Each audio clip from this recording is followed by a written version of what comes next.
Welcome back for today's Farm and Ranch News.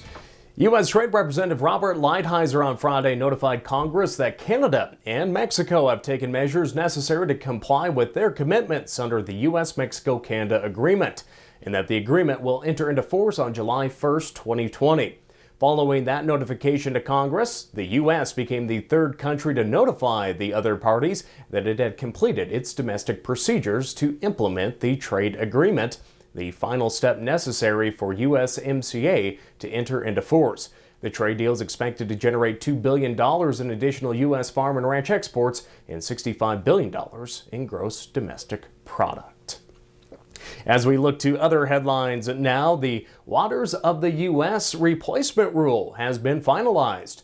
The EPA, along with the Army Corps of Engineers, published the final Navigable Waters Protection Rule to define WOTUS. Under the rule, 4 categories of how waters will be regulated include the territorial seas and traditional navigable waters, perennial and intermittent tributaries to those waters, certain lakes, ponds, and impoundments, and wetlands adjacent to jurisdictional waters.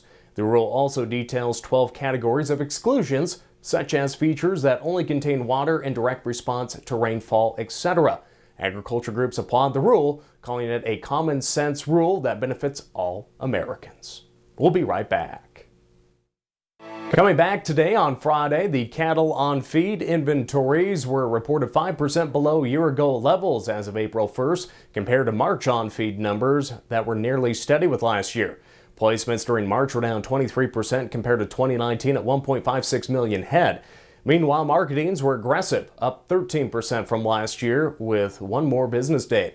CattleFax reports that the drop in placements was the second largest year-over-year decline on record and is also the smallest recorded number of placements for the month of March. No real surprises, though, in that report.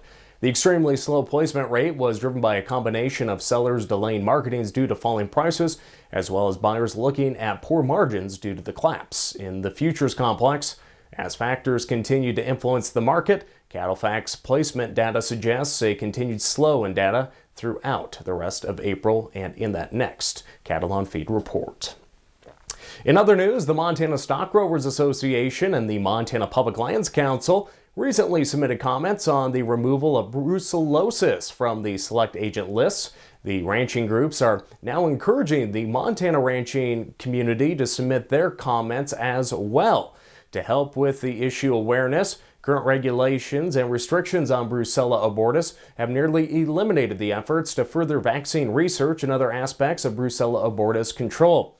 The organizations see the removal of Brucella abortus as an essential step in the development of new or enhanced vaccines to control the disease in cattle and in wildlife in the greater Yellowstone area.